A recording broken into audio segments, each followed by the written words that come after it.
Ser pobre en el país más rico del mundo. Comencemos con algunos números. En Estados Unidos, 1 de cada 9 adultos y 1 de cada 8 niños es pobre.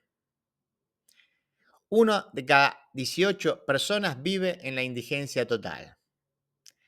Más de 2 millones de personas no tienen agua corriente ni inodoro y 30 millones siguen sin acceder a un seguro médico. La mayoría de las familias arrendatarias que viven por debajo del umbral de la pobreza destina al menos la mitad de sus ingresos a la vivienda y 1 de cada 4 dedica más del 70% a pagar el alquiler y los servicios.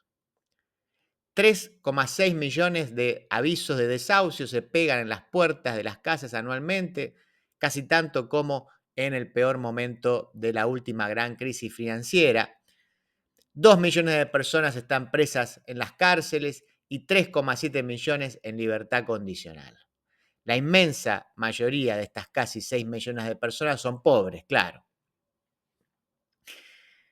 Comparado con las democracias más avanzadas, Estados Unidos tiene un índice de pobreza demasiado alto, el cual prácticamente no ha mejorado en los últimos 50 años. Por supuesto, si ustedes me quieren compararlo con Argentina o con distintos países de Latinoamérica, la situación es distinta, pero me parece que la comparación hay que hacerla por otro lado.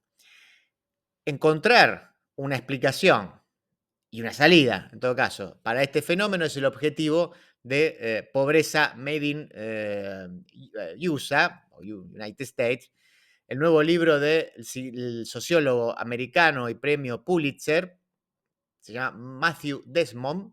Es un texto elegido como libro del año en 2023 por las principales revistas estadounidenses y fue publicado hace muy poquito en España gracias a la editorial Capitán Swing.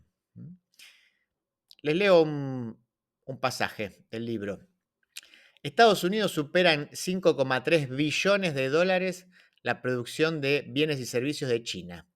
Nuestro Producto Interior Bruto es mayor que la suma de las economías de Japón, Alemania, Reino Unido, India, Francia e Italia, que son el tercero, cuarto, quinto, sexto, séptimo y octavo países más ricos del mundo. La economía de California es mayor que la de Canadá. La del estado de Nueva York es mayor que la de Corea del Sur. La pobreza en Estados Unidos no se debe a falta de recursos, es otra cosa. Es todo lo que dice Desmond. Y para, en todo caso, poder identificar qué es esa otra cosa, es necesario hacer un punto, porque lo valioso del texto es que barre con prejuicios, semiverdades y sesgos varios. En este sentido, lo primero que podría suponerse es que el Estado federal no dedica los suficientes recursos en ayudas y que, especialmente durante la era de gobiernos republicanos, la tendencia al recorte debería acentuarse. Y sin embargo, no es el caso. A propósito, si tomamos los 8 años de Reagan, el presupuesto antipobreza no solo no se contrajo, sino que aumentó y siguió haciéndolo después de que él dejara el cargo.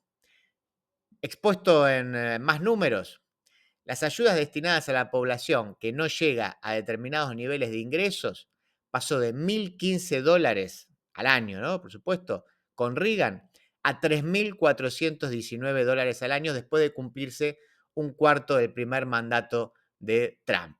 Aunque en buena parte se explica por el dinero, esta diferencia, ¿no? Se explica por el dinero destinado a las coberturas de salud, pero estamos hablando de que se triplicó. De aquí que Desmond afirme, lo vuelvo a citar, el término neoliberalismo forma parte del léxico habitual de la izquierda, pero mi intento de encontrar su huella en los presupuestos federales ha sido en vano, al menos sobre el papel, en lo tocante a las ayudas para la población pobre. ¿Por qué no ha disminuido la pobreza entonces? Cabe preguntarse. Una de las claves está en cuánto de la ayuda del gobierno federal se pierde en trabas burocráticas, ejecuciones discrecionales de los estados particulares en este caso, y una carencia de acceso a la información que deriva en ingentes cantidades de dinero perdido en intermediarios. Se los digo con 3 ejemplos. Por cada dólar que el gobierno central trasladó a los estados para que lo transfieran para que transfieran un subsidio particular, en este caso, por ejemplo, asociado a condiciones de pobreza familiar. Hay un montón, y la estructura es muy compleja. Yo les menciono uno. Digo, por cada dólar para ese subsidio en particular, los hogares recibieron 22 centavos. Otro ejemplo.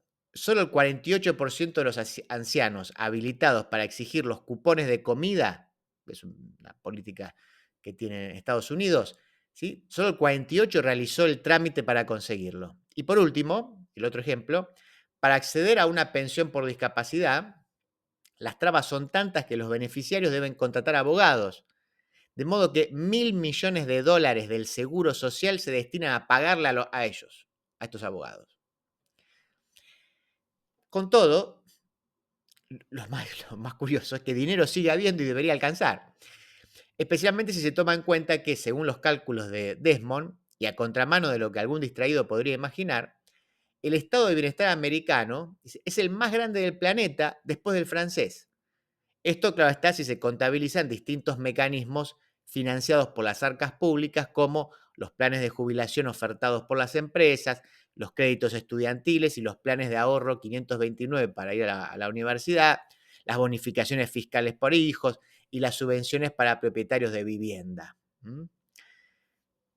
¿Por qué se hace mención a estos casos en particular? Bueno, porque se trata de ayudas indirectas destinadas a un sector de la población que vive por encima del umbral de la pobreza. Por supuesto que yo no soy un especialista, pero entiendo que hay distintas maneras de cuantificar cuán grande es el estado de bienestar y que seguramente esta cuenta es controversial. Pero sin duda lo que quiere decir Desmond, y creo que eso tiene razón, es decir, en todo caso, el estado de bienestar americano es mucho más grande de lo que imaginamos. Volviendo entonces a